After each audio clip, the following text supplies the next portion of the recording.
My name is Nicola, aka Socrates, and you're watching Singularity One-on-One.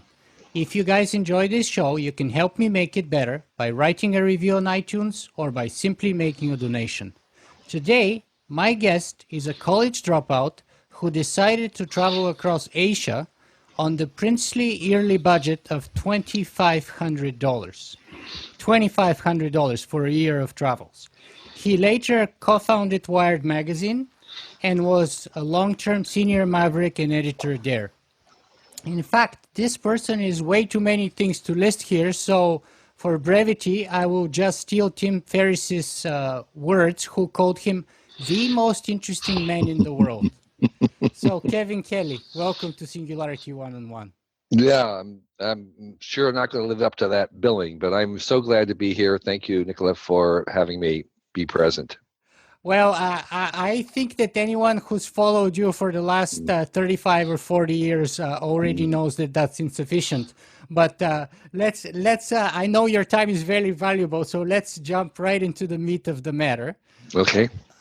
So, Kevin, if I were to ask you to introduce yourself in your own few words, how would you do that? Who is Kevin Kelly? Yeah, well, I am a packager of ideas. I enjoy trying to convey ideas, whether they are conceptual, visual, emotional, and try and put them in a way that I like to share. I'm a sharer. And so I like to share complex ideas. And most of what I've been doing in my life is in some ways about trying to share those things that I have discovered and grappled with sometimes, and then help others maybe see something similar. Very, very interesting. And since we are on your personality, I hope you forgive me the audacity to ask you a little bit more kind of a Go ahead. Personal question. Your beard has been a part of the Kevin Kelly personality for as long as I can remember. Yeah. So is there a story behind the Amish beard? Is there a symbolism behind it, perhaps? What does it represent, if I may ask? It doesn't really represent anything. Unfortunately, there's not a lot of symbolism. It had really nothing to do with the Amish, because I arrived at the beard right after high school, and the simple kind of yucky honest truth is that I originally had a full beard and mustache, and I just found the mustache too itchy, so I decided off the mustache goes. And I was simply, that was uncomfortable, and so that's the entire significance, and it's no more than that. Because the interesting thing is that I know you spent a lot of time with the Amish, and Right. You even talked a lot about that in your previous book, which is called What Technology Wants. And, people are curious, perhaps, if there's any If there's a connection, yeah. No. So I mean, it certainly does ease maybe some introductions in the Amish land, but it predated my interest in it by a decade or more, and now, of course, is sort of just part of me and how I think of myself. Very interesting. So, Kevin, I don't know if you remember, but we actually did an interview with you about 6 years ago when What Technology Wants came out first. And at that point, which, by the way, I recommend my viewers to check out that interview if they haven't seen it, for a number of reasons, and especially the book, because I think the best way to describe that book was that it is the anti-Unabomber manifesto, which I think was very well put, actually. And it's also very poetically written, very, very beautiful and insightful. So I recommend people check both the book and the previous interview we did with you about 6 years ago. And let me share with you an insight that you shared with me at the time, and I didn't appreciate it, but I've gotten to appreciate since then. At the time we did that interview, I had only done maybe 20, 25 podcast episodes of Singularity One-on-One. And when we discussed the singularity, you told me that you are a lot more of a pluralist rather than a singular kind of futurist, which singularitarians tend to be. And I have to admit, at the time I failed to appreciate that, but after 200 interviews with a variety of people, I have gotten to see myself exactly that same way. Or as Carl Schroeder put it, the singularity is a lens. It's a useful lens. You pick it up and you look at the future through that lens, but it's very useful to have other lenses in your kit. I know you're using a super zoom camera there, Beck.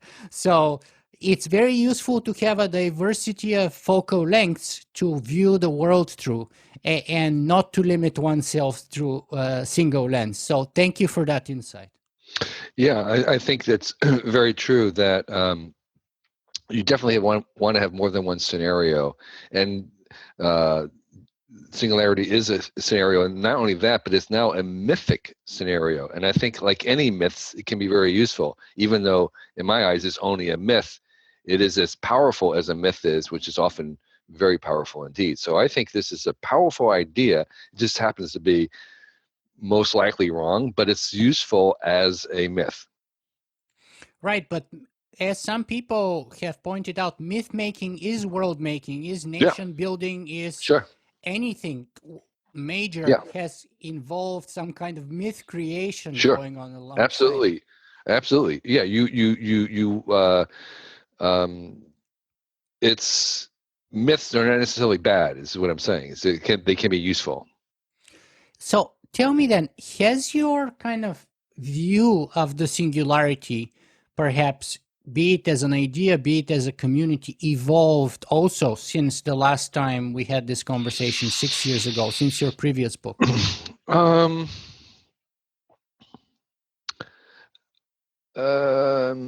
No, I mean, I might have. I think I would describe that there's various types of singularities, various definitions, and I think that the probability of a softer version of it, I call it softer. I can imagine certain singularities as being more probable than others.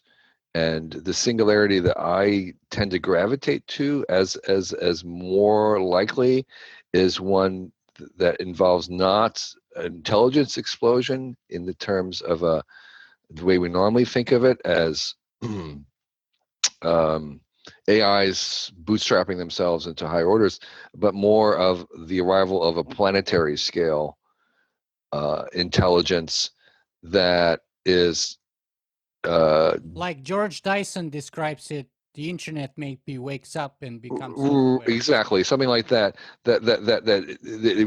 It creates a singularity in the sense that it creates a horizon beyond which we can become very difficult for us to understand. But it isn't necessarily that it's a bootstrapped explosion. It's simply that we create something that is operating at a level that, a planetary level, that is sort of beyond us in terms of being able to comprehend it. So it's a different vision of a singularity. It's certainly probably within the general umbrella, and it may produce some similar effects. But it's that scenario to me has a little bit more life in it and viability than the classical Kurzweilian version. Mm-hmm. And why would you lean towards that scenario? Because I still find the pathway to the Kurzweilian version to be extremely unlikely. Not impossible, but just unlikely. For a number of different reasons. We're happy to talk about them, but the primary one, I think, is a fallacy I call thinkism. Yeah, I actually remember we went through that very deeply during the last interview. So I don't want to be redundant because your time is super valuable. So sure. And I know you're a big fan of Chinese culture. So let me see if I can kind of approach our conversation from this angle. The Chinese have a proverb that says that to know the fruit look at the root, and to know the future, look at the past. So I wonder if looking at the past and trying to figure out the future, trying to figure out technology is to try to look at not technology. And that's probably a poor way of saying, can the Amish teach us anything about our technology, how we adopt it, and what we should learn?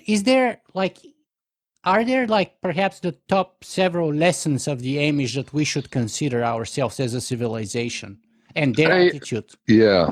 I think there are some lessons from the Amish, which is why I included it in my last book. But I think they're very limited. I mean, the thing about the Amish that's different from us is, first of all, they're not anti-technology at all. They're just slow in adoption. But more importantly, while each of us here is actually making decisions about what technologies that we want, and we will continue to make more of those decisions in the future as there's more and more varieties of technology. We will be increasingly not choosing a larger percentage, just simply we can't because we're limited. The difference between us and the Amish is that the Amish do this collectively. They do it socially. They have a social consensus, whereas we do it individually. And the second thing is they've basically articulated their logic and their reasons about what the criteria is for their selection, which also we haven't done individually. We usually don't even know. So they've surfaced those two things. One is they made a criteria, which they kind of use, and secondly, they do it collectively. And that to me is the main lesson from this and them and us, is that they've actually kind of thought about it. They do it more deliberately, and we do it kind of ad hoc. We don't even know why. Mm-hmm. But as we go into the future, I mean, I think that's really the only lessons that I would get. And as we go into the future, I mean, there are so many other issues about technology that we're dealing with that the Amish have no clue about and nothing really to offer. That I don't think that they're going to be a major guidance. Mm-hmm.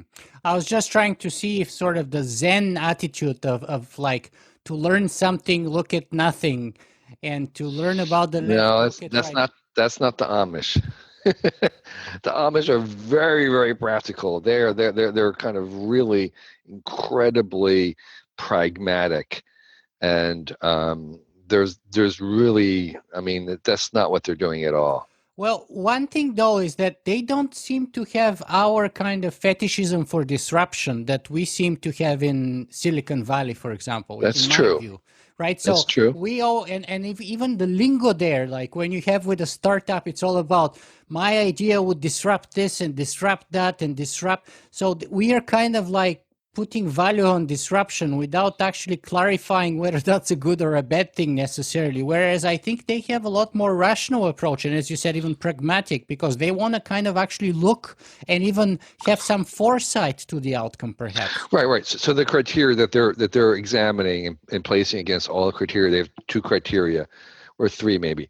The first one is they use and abstain from technology as a means for identity, for their identification. So that's where they'll use solar energy but not wired electrical, because it creates a separation. So they want to be separate. That's the first thing. So they do things to emphasize this identity. The second thing is that they ask, will this technology bring their families together?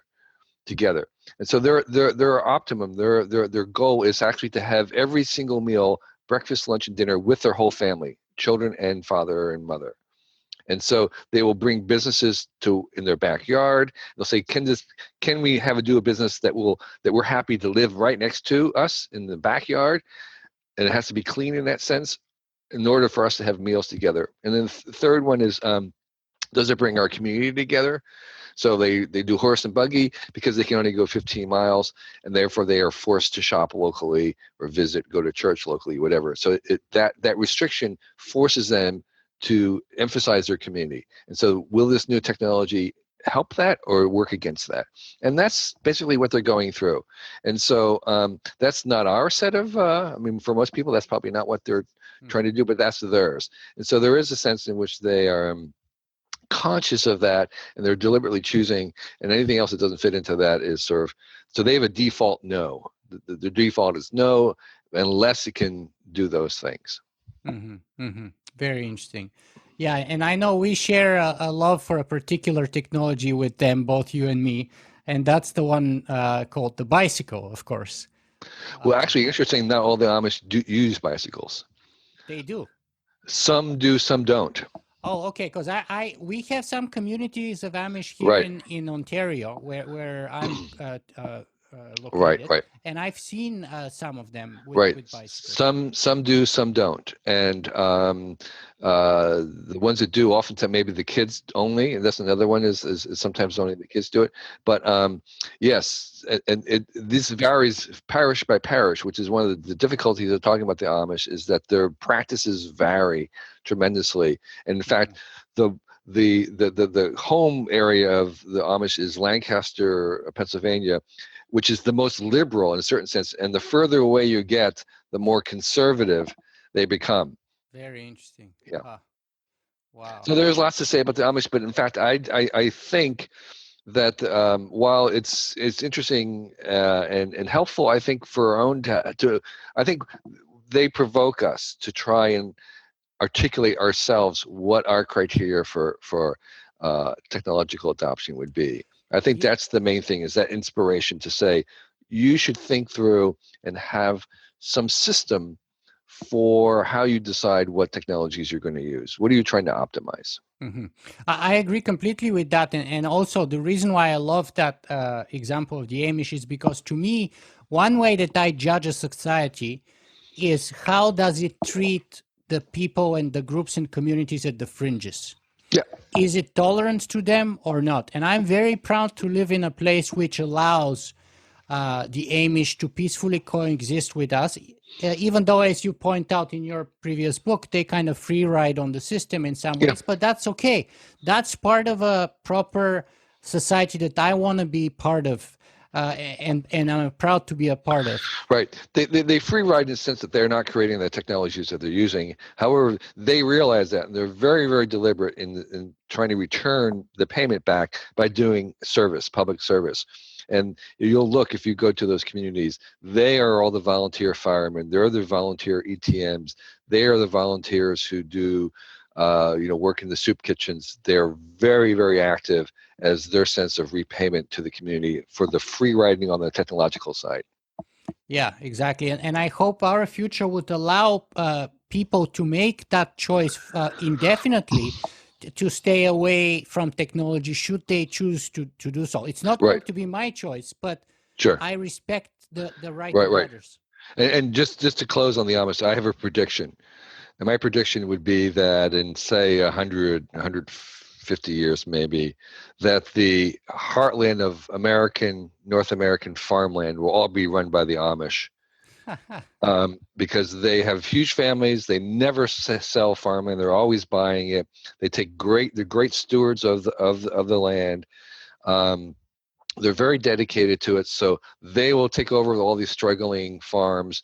They'll farm it in their way, and we'll continue to move into the cities and the suburbs, and the entire heartland will be all Amish.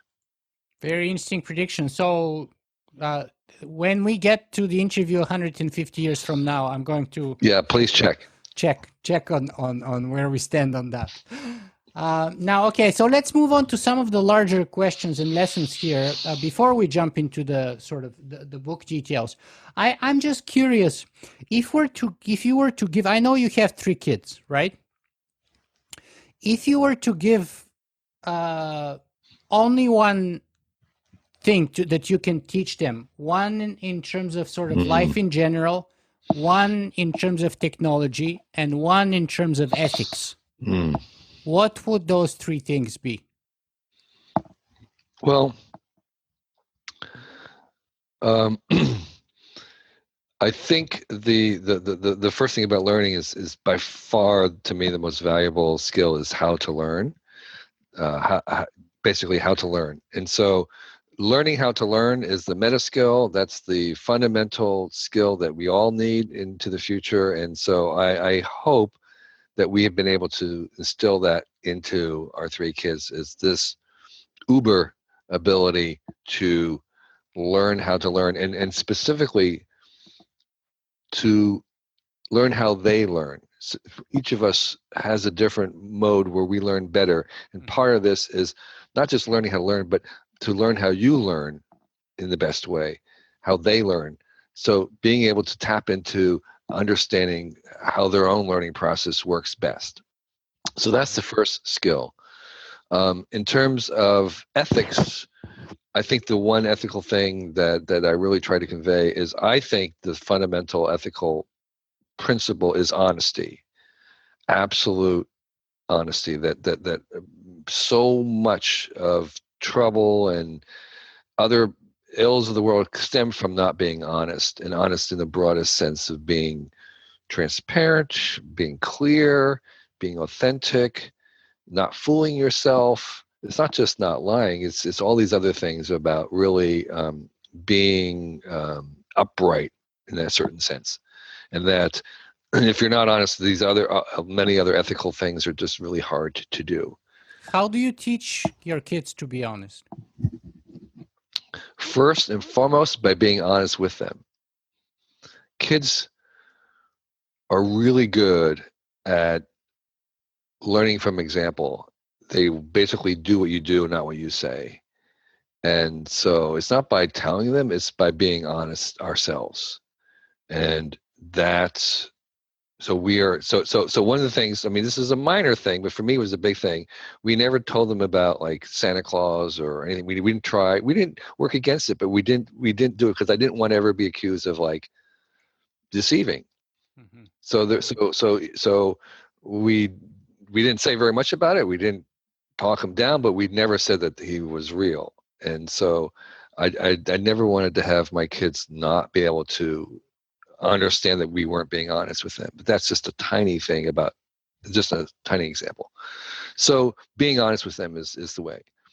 And I think emphasizing and rewarding. So a lot of, to me, people often, find out parenting is about, disciplining misbehaviors, but there's far more power in elevating the good than there is in trying to prevent the bad.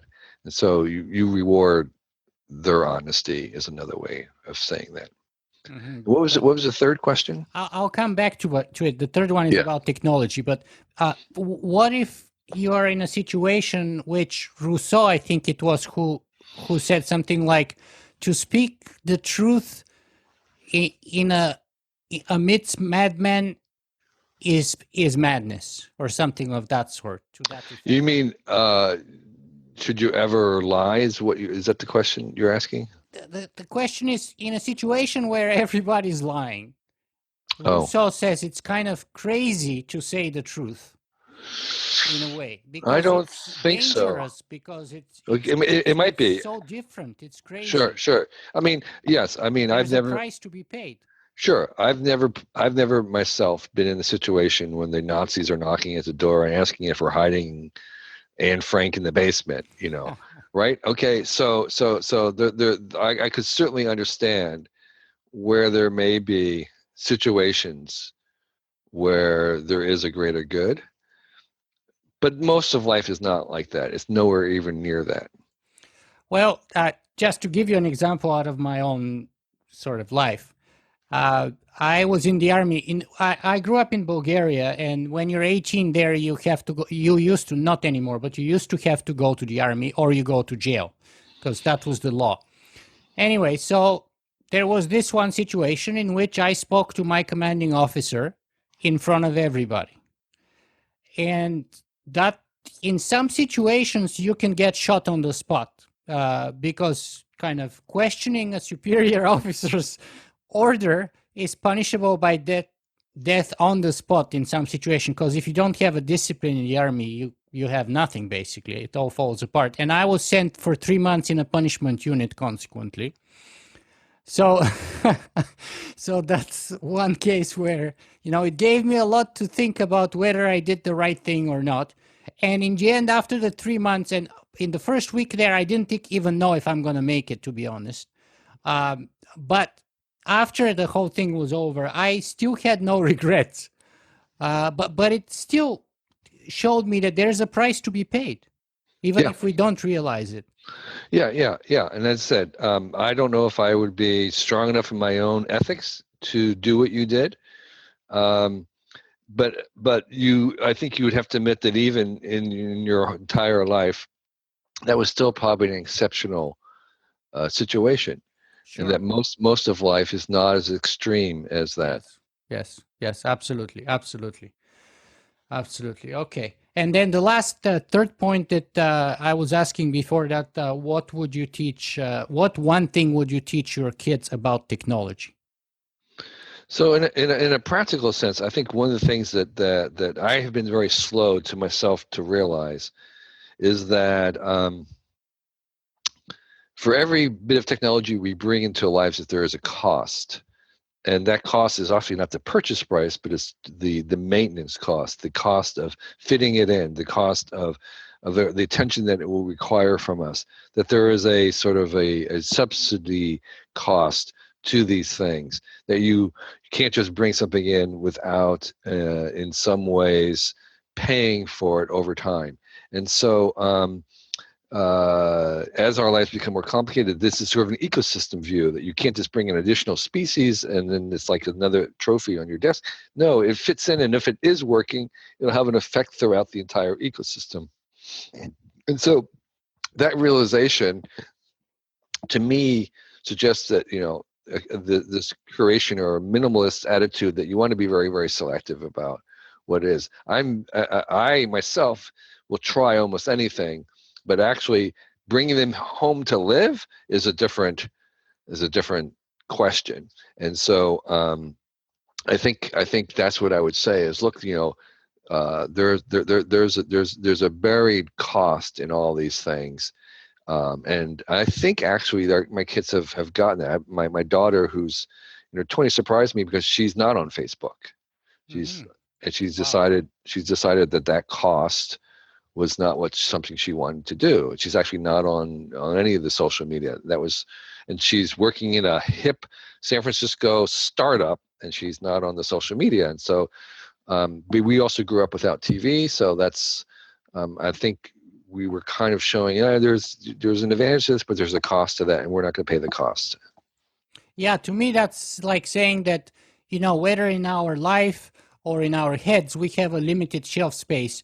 And to put something new, we either have to remove something or just lump everything closer together. And there's always going to be an impact. So we'd better make sure that when we bring something to put on that shelf, it's worth doing it. Absolutely. Yeah. Yeah, excellent. Okay. Now, is it fair to say that perhaps the previous book, What Technology Wants, was in a way about the philosophy, or if you will, the metaphysics of technology, and then perhaps the new book is about what? Oh, yeah.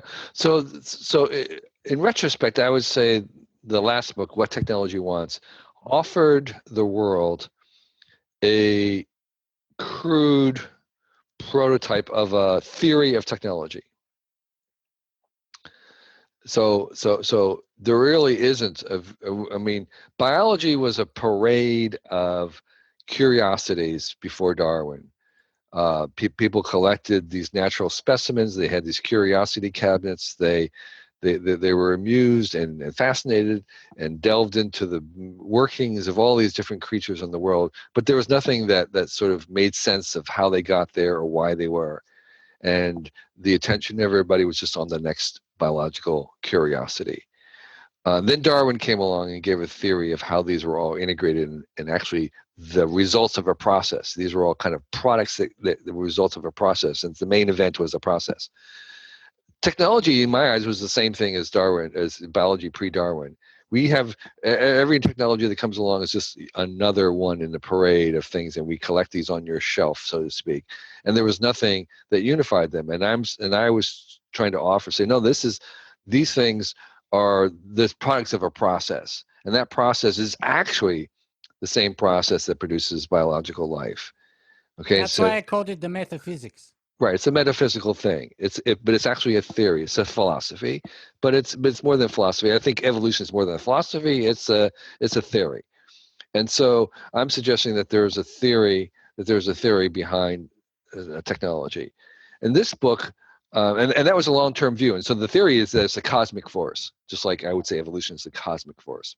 Mm-hmm. And so I'm saying the origins of technology is not like in our own brains. It's actually way deeper. It's back to the Big Bang. Mm-hmm. This book is not as cosmic. It's saying, if you just let's just look at how that plays out in the next 30 years. And so I'm taking not the cosmic view, but taking what was a much shorter view. Is still long term for us, but it's the shorter view of saying specifically how would these trends these trajectories I talk about, how would they be in finer resolution operate in the next 30 years? And so it's a relatively closer view of the same process I was trying to describe in What Technology Wants. And now I'm saying, well, how does that manifest itself in our lives in the next 30 years? Mm-hmm. Very interesting.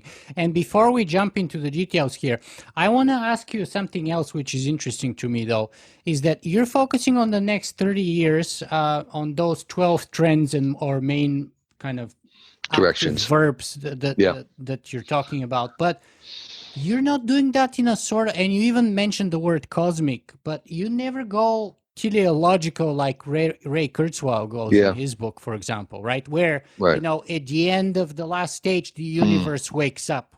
Mm-hmm. Why not? And I mean, you are kind of a devoted Christian, and so one would assume you'd be the teleological one, mm-hmm. and yet Ray is the teleological one, and you're not. Teleological atheist, yeah.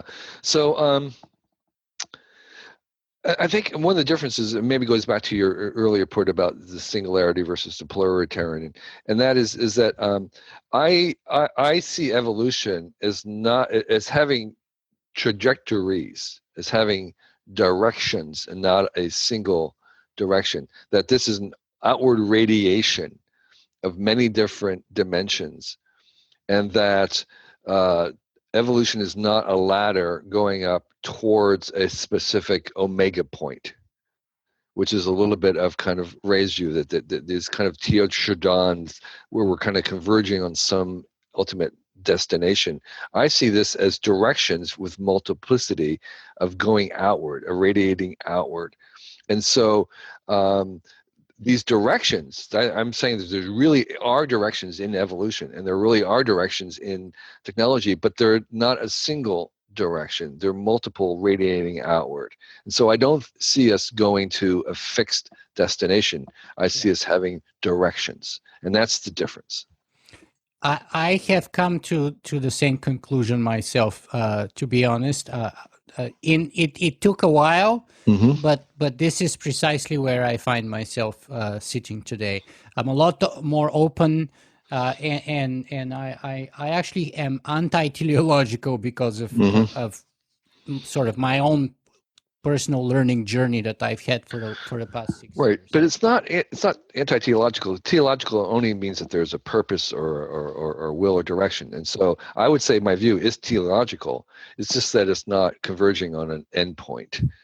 It's teleological in a sense that there are, I believe, that there are drives, that there are directions, that there's purposes, you could say. Engines, but they're not singular. And so the difference is kind of like a singular teleological versus a multiple teleological.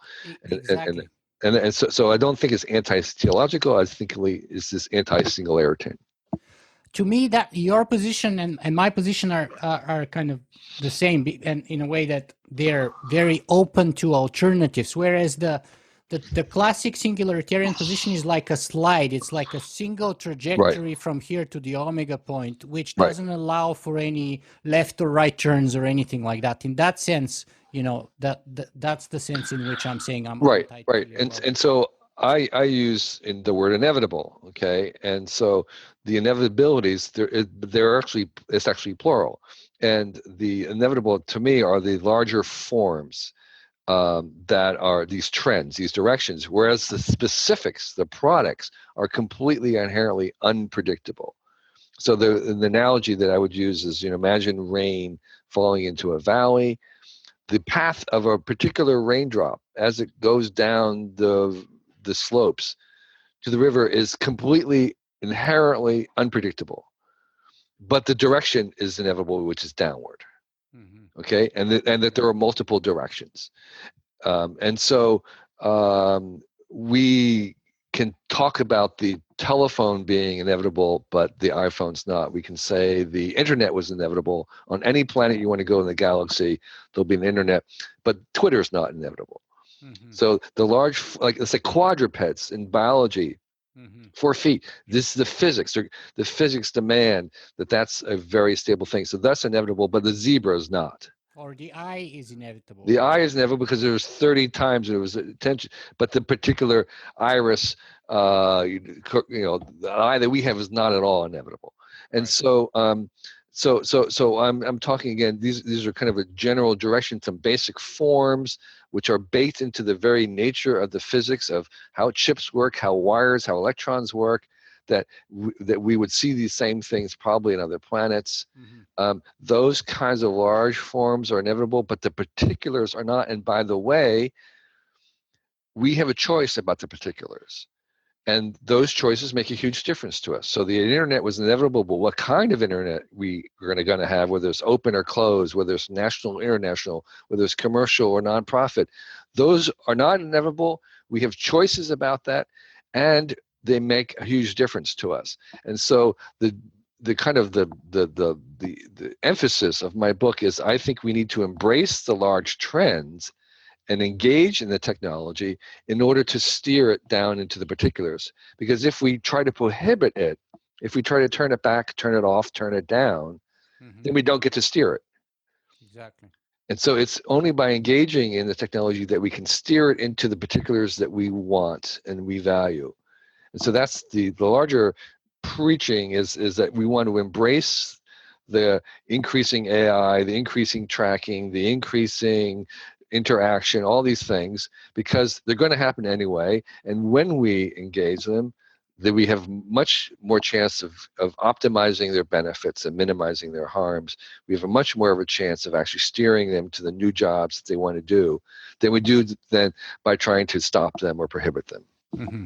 I totally understand and agree with you. My concern is that you will be attacked just like you were attacked with the previous book, because people said, oh, technology doesn't want anything, right? Now, because I mean, I don't think they even read the book to see what you meant in the first place, but now they're going to say, look, Kevin, nothing is inevitable. Yeah, well, one of the differences is while I think that technology is an evolutionary system, I think that the sequence that we have is much more developmental than evolutionary.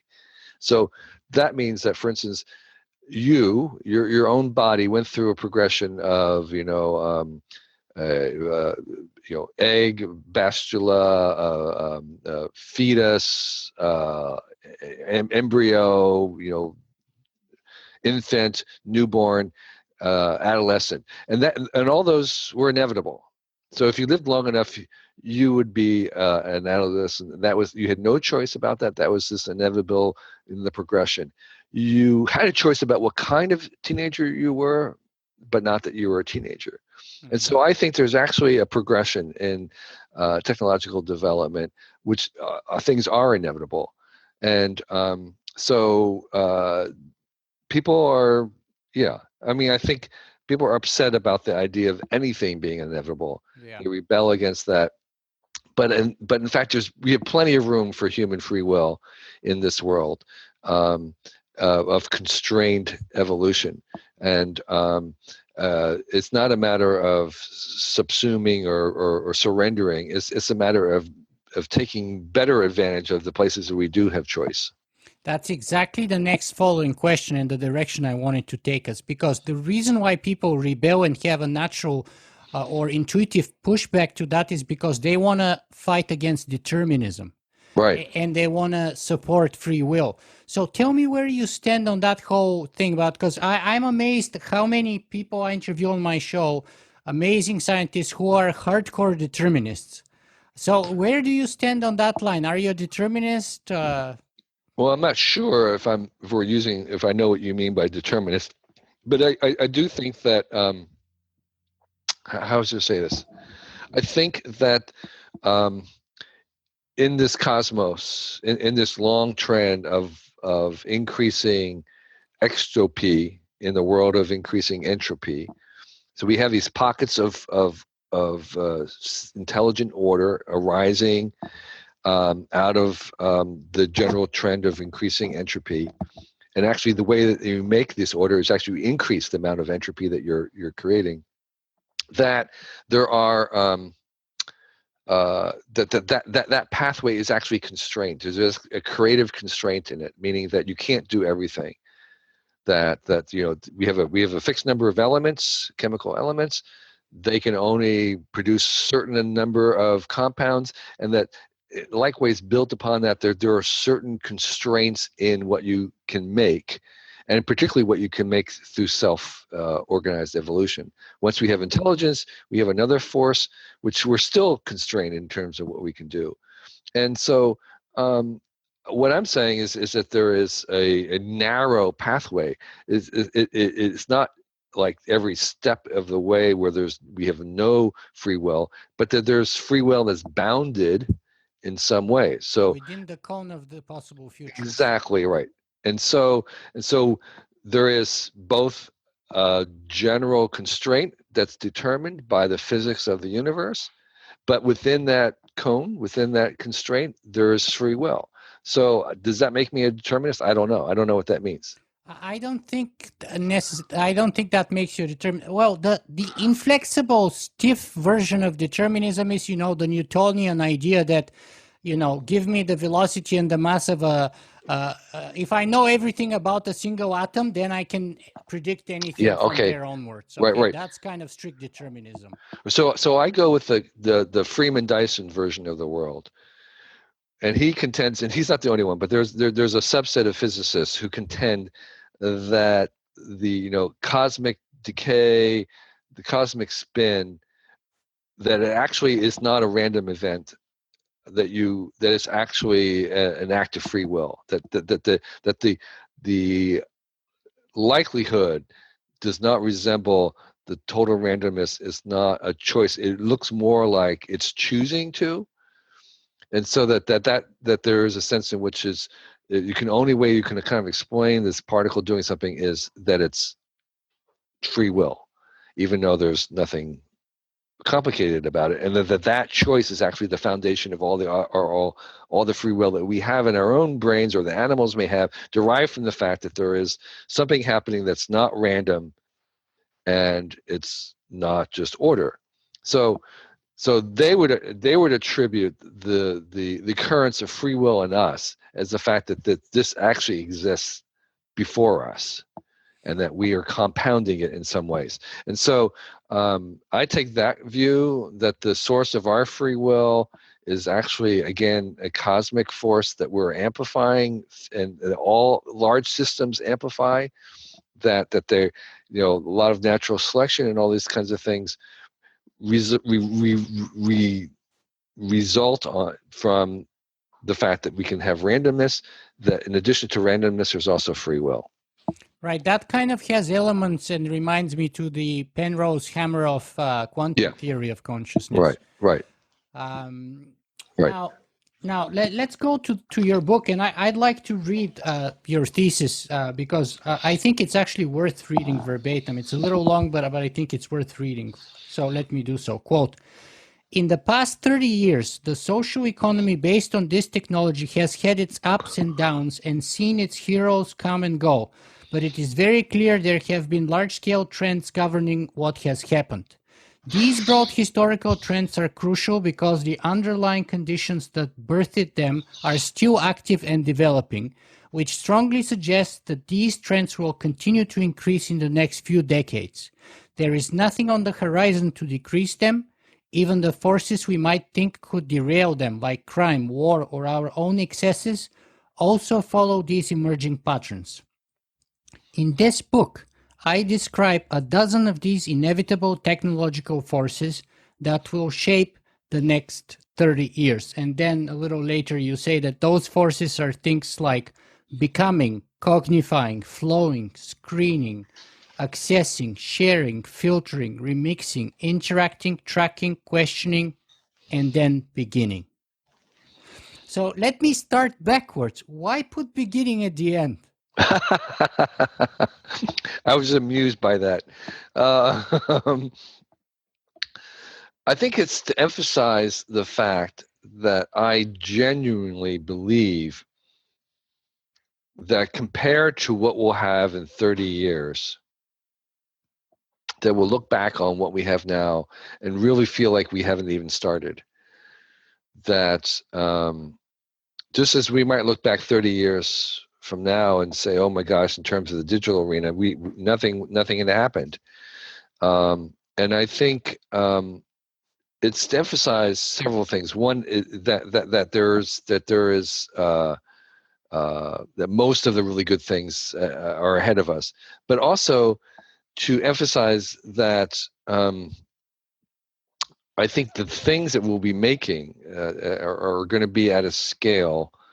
I mean, one of the big trend is that we're going to be doing planetary stuff. That it will be at a scale that we can only call what we have right now a birth. That it's really. We're not just talking about extensions of things that already happened, but actually the birth of something new. And that birth is this planetary superorganism you mentioned earlier, George Dyson's, of the internet becoming awake. But it's more complicated than that. I describe it as a superorganism where we're weaving together 7-8 billion humans and 8 trillion devices and the entire technium and implanting all the stuff into nature. And this is converging over time, and we'll see it more visibly in the next 30 years, into this thing that is operating in a planetary way and having planetary consequences, the thing itself. And I think we'll look back as saying, well, it was kind of born now. So that's why this is this birth. It's the beginning. And so I think this is oftentimes seen as kind of a metaphor. And I'm saying we're beyond this as a metaphor. This is actually a real thing that we'll be able to measure, that we'll be able to quantify, that we'll be able to falsify. It is, in reality, a new thing. And we're not kind of aware of it. This is where we get into singularity. It's something that's going to be very hard for us to understand and comprehend. But I think we will understand that it's a real thing. Mm-hmm. And that, going back to the title, I want to see if you want to put any caveats or if there's any possible points of failure of that vision. Because when I interviewed Werner Vinge, and I asked him, okay, you wrote your famous paper in 1993, and you said that within 30 years the human era would be ended, and that would put us about 2022, and we're now 7 or 8 years away. Has your timeline changed?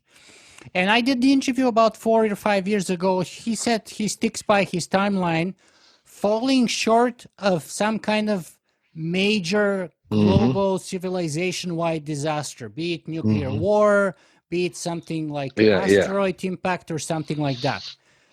So is there any possible points of failures that can prevent that vision? Yes, there is. There's actually a very simple one. And that is if Moore's law stopped. If the general, people say it just did, like Intel even made an announcement. Yeah. So that's, I mean, the thing about Moore's law that people should really understand is that all along it has been changing its definition of what's actually being measured or doubled. And I suspect that formally that's what will be done is we'll start to measure something else and retroactively go back and redraw the line, which will be the same line. But if it was to truly stop, not just in terms of a definitional way, but if it actually, if the doubling of processing power was to stop increasing every year for the same price or half the price, that would have a huge impact on this, because this is all based on the fact that we have this assumption of continual process in the power of everything that we're making. And if that was to stop, that would definitely definitely kibosh. Well, Intel came up with an announcement just, I think, a month ago. I know. Was that not well? So it, and now it's up to the, of course, the interpretations whether that was it or whether that was not it. Where do you stand on that? Well, as I said, I think what we're going to do. I'm imagining what the first thing to do is we'll redefine Moore's law as the number of transistors, and it would be like the number of transistors per cubic. We go into 3D, or there may be something else that we'll start to measure. Maybe it's the I don't know. It's the speed of the cycles or something. So if what we're talking about really stopped, that would be so huge, because it would mean that every year nothing would improve. I mean, none of this digital stuff would improve in terms of, we could maybe reduce the software cycles, you get some improvements there, but it would be really, really tough if that was really true. I suspect that what it is that the current way of measuring Moore's law is ending, and just getting things smaller and smaller is no longer enough. You have to have other ways in which you increase the processing power per dollar, whatever that is. And that's sort of what we're looking at. And that's the thing that we really care about. Is actually the size is really no longer that critical.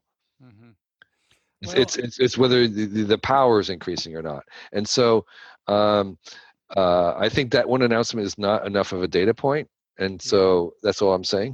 And to be fair, with that announcement, they were kind of delaying rather than negating Moore's law. In other words, it's not 18 months, but like 24 or 36 exactly. months. Right. Like that.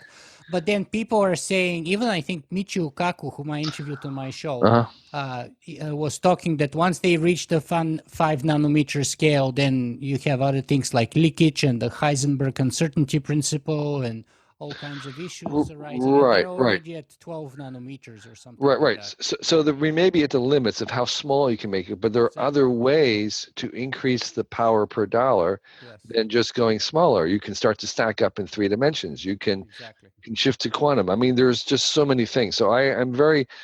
I think that one data point is not enough to say that I'm talking about Moore's law in the broader sense of the doubling of power per dollar, and that. If that was to stop, we would really have to change our view of the future. Let's look at the exactly opposite possibility now, because interestingly, Google also just a few months ago came up with an announcement about their D-Wave quantum computer. Right. And they said that they have proved that it's 100 million times faster than von Neumann architecture classical computers. Sure. Yeah. So we could have this huge boost, and everything is going to go even faster. Exactly. In which case, I'm sure it's a different problem. I suspect we'll go in the same direction as we have been. I mean, if we had 1 million times more power, would that change anything I said? I'd have to think about that. That'd be a good 100 question. million. And 100 I think million. Actually in your book, you're talking about how but you're talking about how quantitative change beyond a certain point becomes a qualitative change. Right. There's a factor of a trillion. Of water and stuff. From ice into liquid. Well, no, actually, there's another part of the book, which is this idea that 1 trillion times anything is qualitatively different. So a dust mote is unseeable, unweighable, doesn't make any difference. But if you have something trillion this time of it, that's the size of an elephant, which has all the impact in the world. And that things, so if you have anything trillion times more, that is qualitatively something different. So if you had 1 trillion times more power in computation, it would be qualitatively different. And I haven't really thought about that, but that's a fantastic exercise to imagine. Mm-hmm. Yeah, that's another book. Absolutely, yeah. Well, because I've interviewed Jordi Rose, who is the Chief Technology Officer of D-Wave Quantum Computers, actually, and it was a fantastic interview. Now, let me read another sentence here from the intent that you put to yourself, and invite you to walk us through maybe a few of your active verbs here to see how you can accomplish that. And you say, My intent in this book is to uncover the roots of digital change so that we can embrace them. And a little bit later, you say why that's important. You say is that get the ongoing process right, and it will keep generating ongoing benefits in our new era. Processes trump products. And then you talk about these 12 processes that are shaping everything for the next 2 or 3 decades. So pick a few and walk us through that, please. For the 12, well, I'm reluctant to choose the one that I think is the most important because I suspect that you have talked about it many times, which is cognification, artificial intelligence, which is by far the most profound and altering of the 12. And I suspect it is going to produce change on the level of the Industrial Revolution and beyond, touching every aspect of our lives. And I'm sure you've talked about that a lot. I'm happy to talk about it more. That's why my show is called Singularity One-on-One and why I've Right. invited you here. So that's sure, by all means. Sure. So the analogy that I use is that the first Industrial Revolution came about because we invented artificial power, artificial energy. In the agricultural era, we had to do everything with our own muscles or animal muscles, and that was limiting in many ways. And then we made this invention called artificial power that harnessed water power, steam power, fossil fuels, and then electricity to distribute it. And that new artificial power enabled us to build skyscrapers, make railways, create cities, suburbs, everything that we're surrounded. The very environment that you're surrounded has all harnessed this artificial power, which we made cheap and ubiquitous, and we sent over on a grid so that every farm and homestead and factory in the world could purchase this commodity, utility, electricity, power, cheap. And that when you drive down the road in your car, you are harnessing the equivalent of 250 horses just with a flick of a switch. Okay, and that's that power multiplied by a million times is the Industrial Revolution. You take something that was manual, like a water pump, and then you electrify it. And you buy the electricity on a grid, and you have electric pump. And that, you just do that over and over again, and you have the Industrial Revolution, which affects everything. And that we're now about to do something even more powerful, which is to have artificial minds and add it to that artificial power. So instead of just having 250 horses in your car, now you're going to have 250 minds on top of the 250 horses, and that's the auto-driven robo car. Okay, and so we're gonna take that electric pump, and now we're going to cognify it. We're going to add intelligence and smartness to it, and we're going to multiply that by a million times.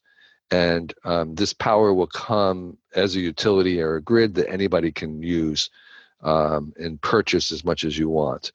And so that's the vision where we have this infrastructure of applied artificial smartness, artificial learning, all this that's available to anybody, and anything we could imagine, the most obscure thing, we're going to cognify, and everything we electrify, we're going to additionally cognify.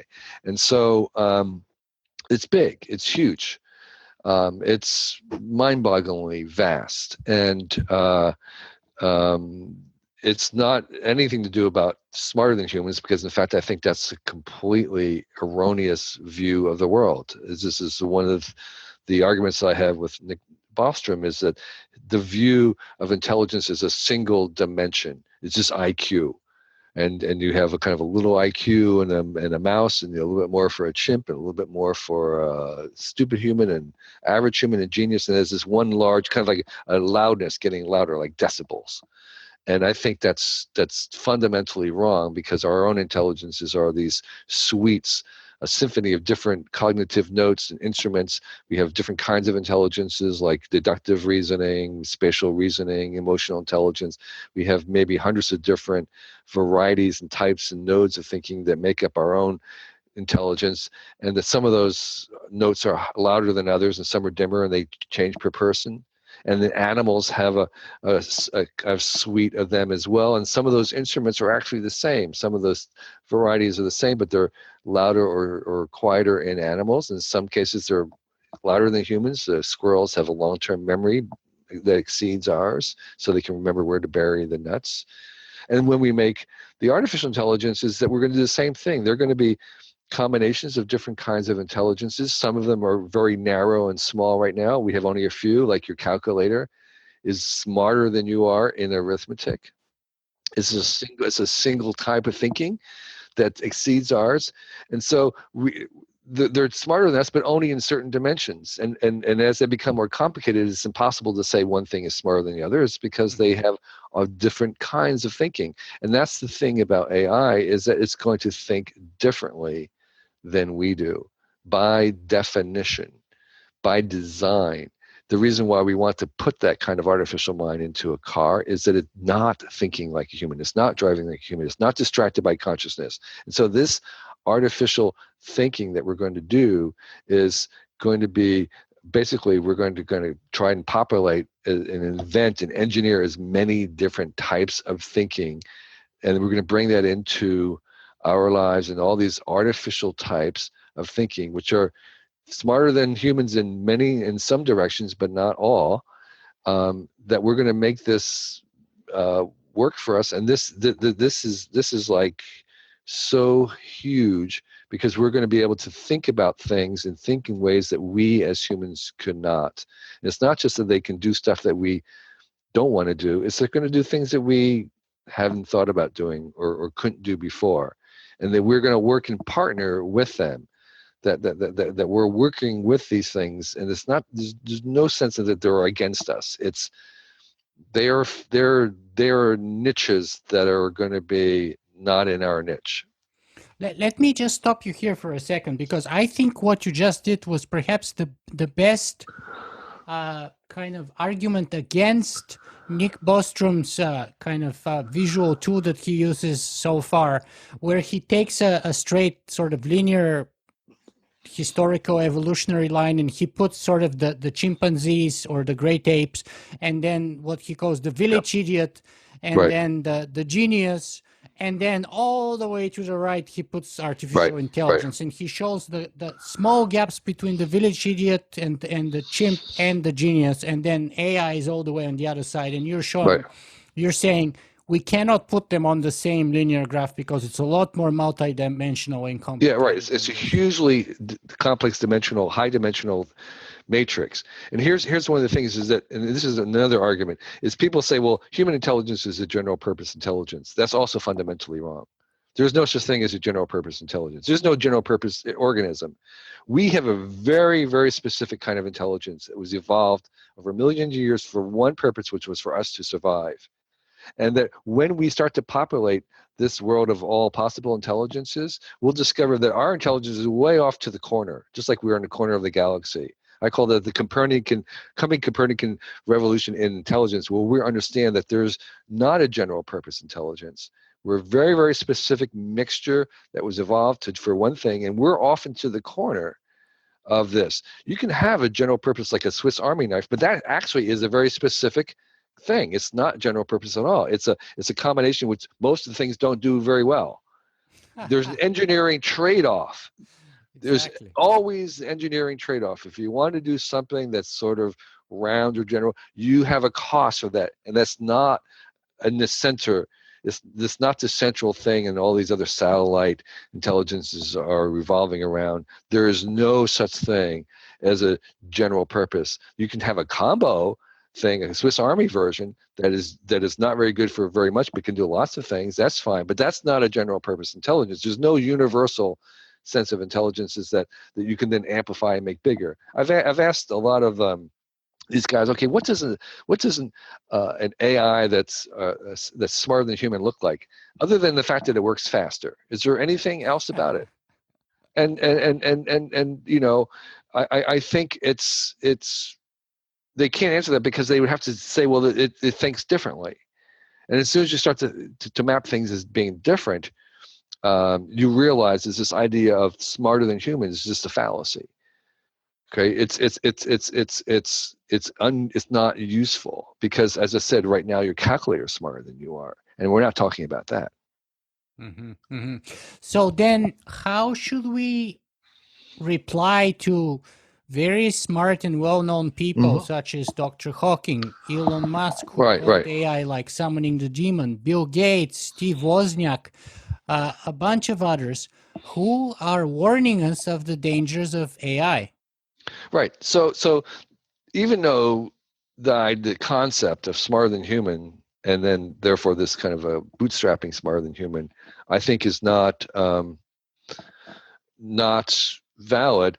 It doesn't mean that there aren't worries or concerns. And so I think that the we could certainly and have to imagine the scenario that sort of there's some rogue planetary scale AI that decides to off humans. Okay, that is a scenario that I think has a likelihood greater than zero. I think is very, very, very, very small, but has to be on the on the block, and they would say that's an existential threat. Even though that's maybe as likely as getting hit by an asteroid or whatever it is. It's there, so you have to be concerned about it. I don't think you have to be worried about it, but we should be concerned about it. But I think it's a very, very low probability, and I would say that there's other things to worry about that are a lot closer, more immediate, and higher probability. And so like we should what? focus on it. Well, for instance, I think one of the things that we don't fully appreciate is that AIs, whether as we make them more and more complex, we will be less and less able to understand how they arrived at a decision, and we'll be trusting those decisions. The black box problem. Exactly, right. So right now there are computer proofs used in mathematics, and the thing about them is they may have a million steps in them, and there's simply no human that can understand or even deconstruct that. And so the idea is, if we believe in every step of the way, then we have to kind of take that proof at face value. So you have this AI that's proving this thing that we can't understand. Do we accept that proof or not? And if we accept it, the problem is we have to accept the fact that we don't have access to that. And there are going to be AIs in which they're making decisions that we won't be able to unravel. And the issue is that they may at times be prejudiced. They may actually make decisions in ways that say we don't approve, but we will be unable to even determine if they're prejudiced or if they're biased or if they have something baked into them. And how to deal with that is going to be a huge challenge.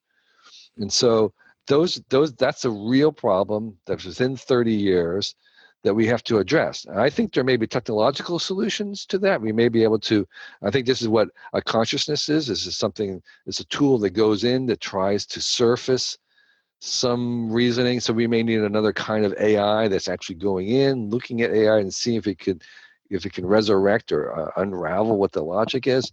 And so, but I think it's going to be an issue where we're going to have things in our lives and making decisions that we don't have access to. That is a potential societal issue. Mm-hmm. Yeah, and I interviewed David Ferrucci, who was the team leader behind Watson, and he told me, I have no idea why Watson got this one right and this one wrong. Right. Like I really don't know. He told me. So, yeah, this is a good example indeed. Let me walk you through a couple of your other points, though, and or one other, and then we'll go to my most favorite one personally. But first, tell us, what is it that you call protopia, and why is it important? Yeah. So I make it clear that I'm not a utopian, and everybody knows what utopia is. This is kind of place where there's extreme harmony with technology and with the society infrastructure, and there is a sense in which there is a stasis in some senses, a harmony. I guess is the best word. And I don't believe that that's possible, and I don't even think it's necessarily desirable, at least for me. I don't think it's possible because I think every new technology creates new problems. almost as many new problems. And It's then a full package. yeah, It right. comes with it. And most of the problems we have in our society today are actually have been caused by past technologies, and I think that most of the technologies today problems in the future will be caused by the technologies of today. And so I don't think utopia is, because the more technology is, the more new problems there'll be. I'm a protopian because I believe that the solutions to the problems that technology generates is actually more technology, more and better technology. So it's not by having less technology, it's by having more and better. And which, of course, then would just generate new problems. And the solutions to those new problems is more and better technology. So that is this sense of which you have a process, and it's ongoing and it's never stopping.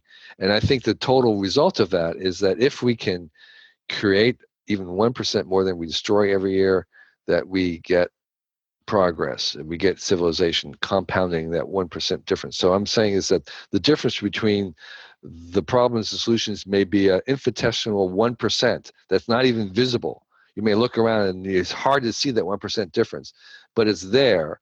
And that 1% difference compounded annually is what we get out of progress. Okay, so there is a net gain. And the reason why I'm optimistic about that is simply because of history. Because for the past 200 years at least and more, we have incrementally gained on every metric that you want to measure that humans care about. We have slowly crept better, but not by much, but we don't really need much to compound over time. So that is protopia, where we are incrementally creeping towards betterment.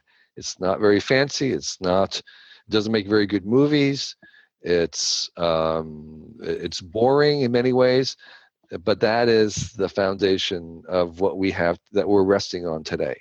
But some skeptics will disagree with you. Will say, Kevin, look, we have less fish today in the oceans than we've had 200 years ago.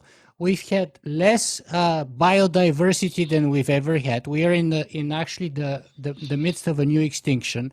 We have less ice on both the North and Greenland lost, like, I don't know, I was reading yesterday, 4 trillion tons of ice in the last 4 years, some flabbergasting number. We have more pollution. So they would say, what about all these metrics which are showing that we have gone backwards rather than forwards? Well, some of those I would disagree with. We don't have more pollution. We actually have less pollution. We actually, species diversification, Anthropocene, that's a projection. That's actually not based on data. Okay? And I know this because I ran and started this thing, the all species inventory. So we average one species per year, the loss, one. That's documented. I mean, if you're looking at the data, if we're going to take the data is that on average for the past 2,000 years, we've lost one species. Okay, so and then we have a lot of new tools called genetic rescue, and we're trying to resurrect some of the extinct species. And so, again, if you just look at the data so far, there isn't an Anthropocene extinction. There's a projection of that, but I'm talking about if we take the data, and the data is actually that the pollution in the world is actually getting better in terms of from where it was, say, 50 years ago. So there was a period where we did increase it, but now we're cleaning up again. The Arctic, the climate thing is an issue. That is something that we should be alarmed by. But again, if we look at the measurements of the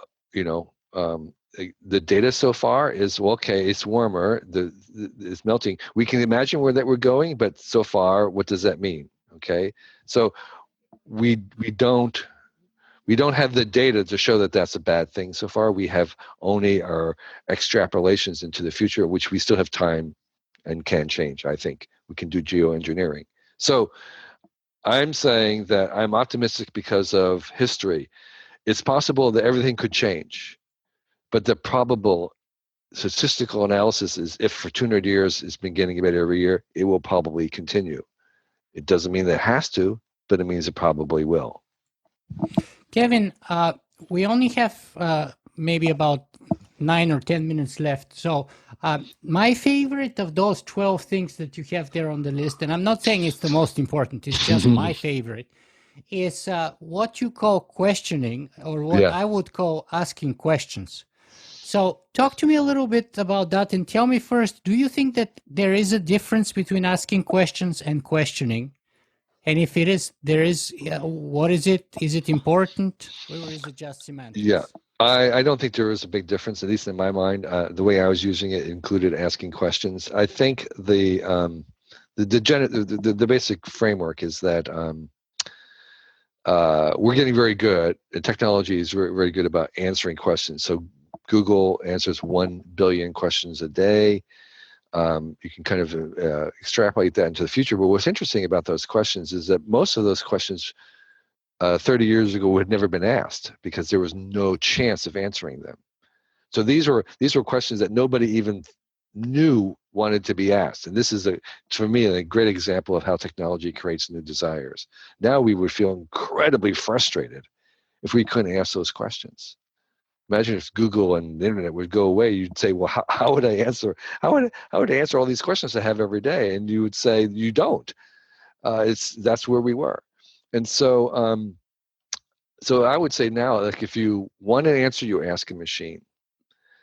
Because as we imagine this technology and AI going into it, there'll be increasingly better answers, more accurate, more easily gotten, and more of them going forward, and they're basically free to some extent. Therefore, as these become abundant, I think we switch to seeing our role is not in answering questions, but in fact asking questions, the questionings, and these become more and more difficult. And it's part of this whole general process that what automation is good for is in uh, things that are doing things that are efficient, doing things more efficiently, more productivity. So any kind of a process, a job, a task that can be defined in terms of efficiency is something that goes to the robots. And what we're left are the things that are not very efficient. And fundamentally, exploring is inefficient. Innovation, which is a type of questioning, is inefficient because it has failures. So you're asking, what if? What if I do that? What if I could do that? Can I do that? These are all questions that are at the heart of innovation. And that is fundamentally inefficient because you have dead ends. You have things that fail. You have things that are going in the wrong direction. If you wanted to be 100% efficient in innovation, you just do the same thing over and over again. Same thing with science. Science is inherently inefficient because it's strung on a string of failures after another. It's experimental. Exploration. Human relationships are fundamentally inefficient. What are we doing? I mean, we're just not accomplishing very much that is efficiency. So we are moving into this area, which will be our strength, which is asking good questions. And we can talk about what makes a good question, but that's where our strength is right now compared to the machines. And that's what's going to become valuable. So it's not a good answer, it's a good question that will be most valuable. Excellent. And I would like to read here three points quickly. And the first one goes like that. So, at the end of the day, a world of super smart, ubiquitous answers encourages a quest for the perfect question. What makes a perfect question? Ironically, the best questions are not questions that lead to answers because answers are on their way to becoming cheap and plentiful. A good question is worth a million good answers. A little bit later, you say, a good question is not concerned with a correct answer. A good question cannot be answered immediately. A good question challenges existing answers. A good question is one you badly want answered once you hear it, but had no inkling you cared before it was asked. And so on and so on. And I have to say, we are kindred spirits on this very much because that's why I call Socrates, who is the man with the questions, and who is known for not knowing anything other than knowing that he doesn't know, and for asking good questions, hopefully. And I actually wrote a piece a few years ago called "The World is Transformed by Asking Questions." And let me read you the first criticism that I got there and ask you to respond to it, perhaps. So it goes like this. It's written by Peter Voss, who is a well-known AI researcher, and he says, questions are a starting point to usefulness. However, they need to make sense. They need to be answerable. Without good questions, you spin your wheels. Then without acting on your answers, you're wasting intelligence and time. But the key is they have to be answerable. And you say that they don't necessarily have to be answerable. Yeah. So Yeah. So I think art. I mean, you gave me a new definition just at this moment. I think art is a question that's not answerable. So I suspect Peter would not have art in very high value. You would say it's a waste of time. It's not very useful. Why would you bother painting something that had already been painted before? I think Pablo Picasso said the worst thing you can try to do is explain art. Exactly. And so I think he cuts out a huge swath of human experience and enjoyment and actually reason to live. So I would argue with him that things don't always have to be pragmatic and useful. That's the utilitarian view, but I think we're much more complex than that, and that a good question can be unanswerable. It's like, who's if you ask who made the beginning of the universe, that's unanswerable by some definition. What made it, or how did it begin? We don't even know if it's unanswerable. And that's another question, is how would you know if a question was unanswerable until you ask it? And the interesting thing is that people and authorities are scared from people asking those questions, because I remember when Stephen Hawking went to talk to the Pope, the Pope told him something like, well, you have a fantastic theory about the Big Bang and all of that, but don't bother asking the question, what was before the Big Bang, because that is God. Right. Yeah.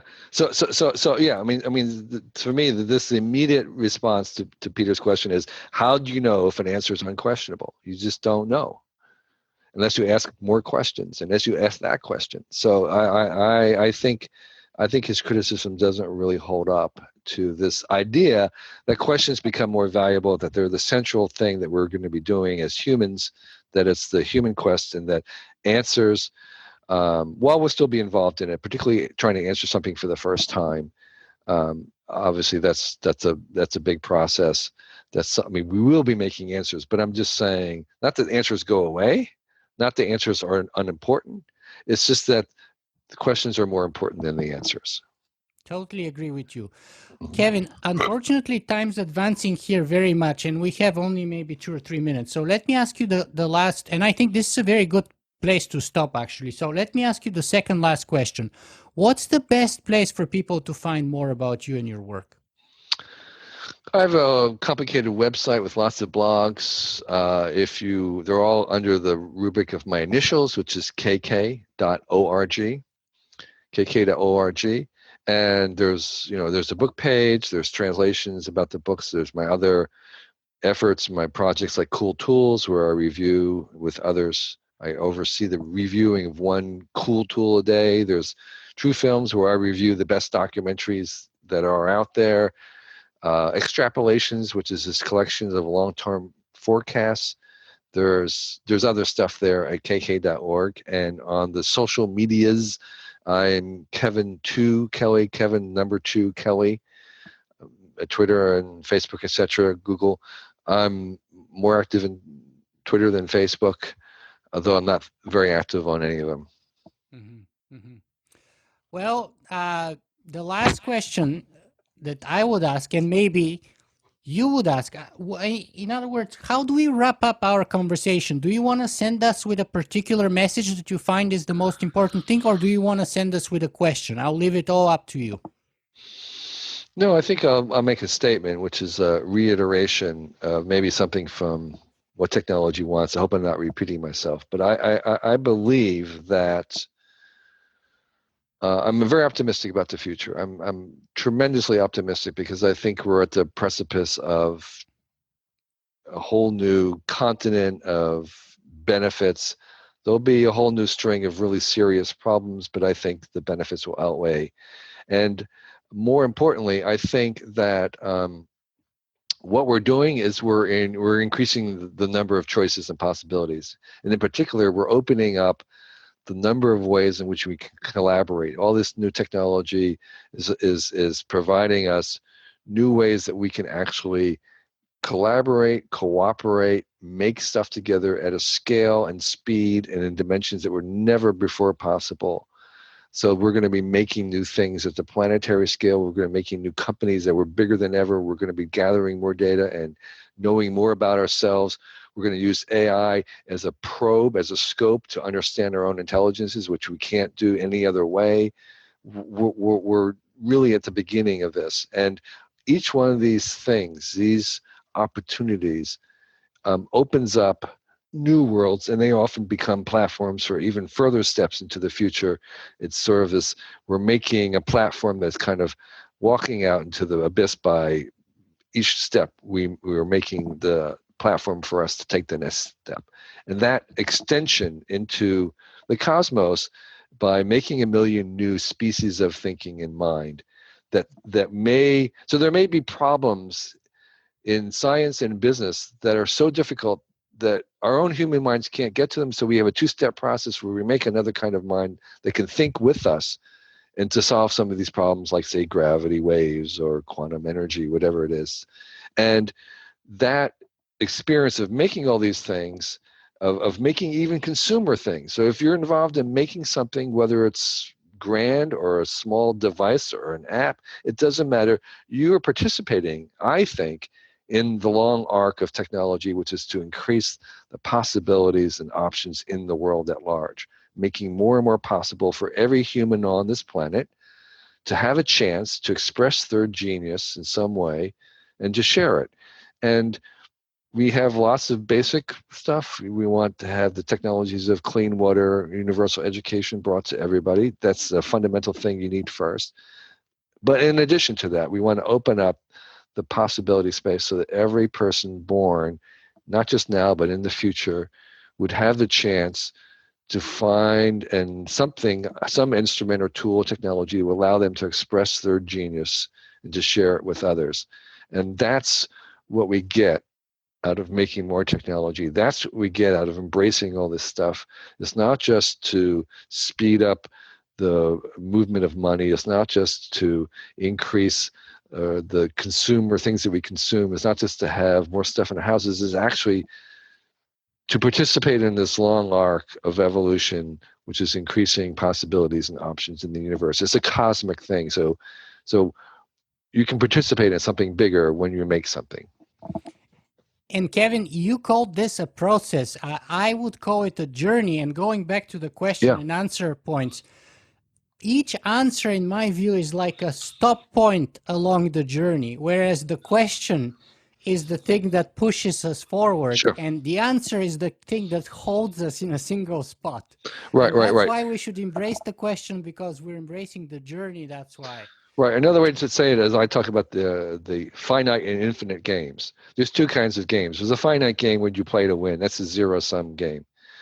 Then there's the infinite game, and the infinite game is you play it to keep the game going and make it better. And there you hack the rules to keep the game going. And the other one, you have to play within the rules. We feel very unfair if you kind of cheat on the rules in a finite game.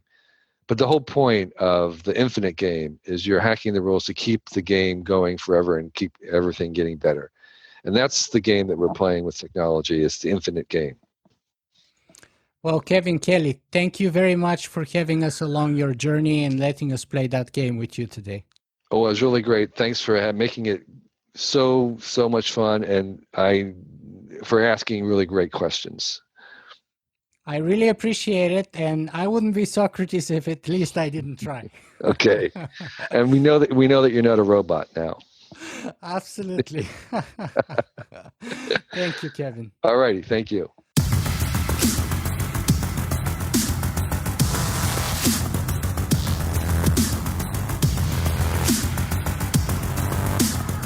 If you guys enjoy this show, you can help me make it better in a couple of ways. You can go and write a review on iTunes, or you can simply make a donation.